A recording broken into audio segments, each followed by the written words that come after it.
Senator Kinyua. Asante Bwana Spika.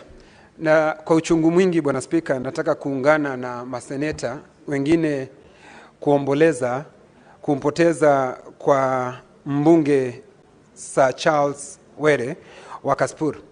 Bwana Spika, Mheshimiwa Were namjua kwa sababu kila wakati nikienda katika ukumbi wa michezo ama gym, Bwana Spika, nampata pale kwa sababu yeye kila wakati ni mtu wa kutaka kufanya mazoezi Bwana Spika. Kwa hivyo Bwana Spika, nimemjua pale na nikamjua kama mtu mcheshi sana Bwana Spika.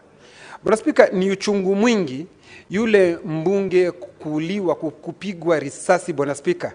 Na kile ambacho maswali ambayo yalikuwa yanapitia katika akili yangu Bwana Spika, yeye alikuwa na walinzi wake.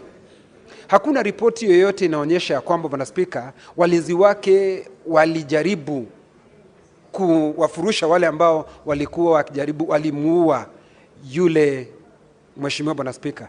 Kwa hivyo maswali tunayojiuliza, hawa walinzi Bwana Spika, kazi yao ni ipi Bwana Spika? Bwana Spika, kile kingine ambacho kinaniudhi zaidi ni ya kwamba Were alikuwa amesema maisha yake yamo hatarini Bwana Spika.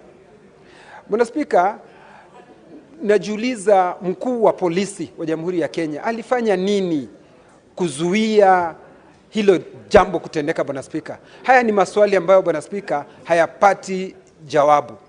Na vile vile Bwana Spika, ukiangalia katika vyombo vyetu vya habari na vile vile ukiangalia katika mitandao ya kijamii Bwana Spika, watu wengi wanaongea maneno mengi. Ikiwa mtu yeyote ako na maneno ambayo angesaidia katika kuleta jawabu ya maswali yanayoulizwa na Wakenya Bwana Spika, aambie maafisa wa ujasusi Bwana Spika, ambao najua angefanya lile kazi vizuri Bwana Spika, badala ya kuandika katika vyombo vya habari, kwa sababu vyombo vya habari havitasaidia zaidi. Kwa hivyo Bwana Spika, langu ni kuungana na wakazi wa Kasipul Kabondo kusema pole kwa niaba ya watu wa Laikipia, na kusema ya kwamba tumempoteza kiongozi ambaye alijitolea Bwana Spika kufanya kazi ambayo aliyopewa kufanya na aliyochaguliwa kufanya. Kwa hivyo Bwana Spika, langu ni kusema pole na kutakia watu wa Kasipul Kabondo mema, na vile vile kusema roho ya Mheshimiwa Charles Were iwekwe mahali pema peponi. Asante Bwana Spika. Senator Fernandez. Thank you.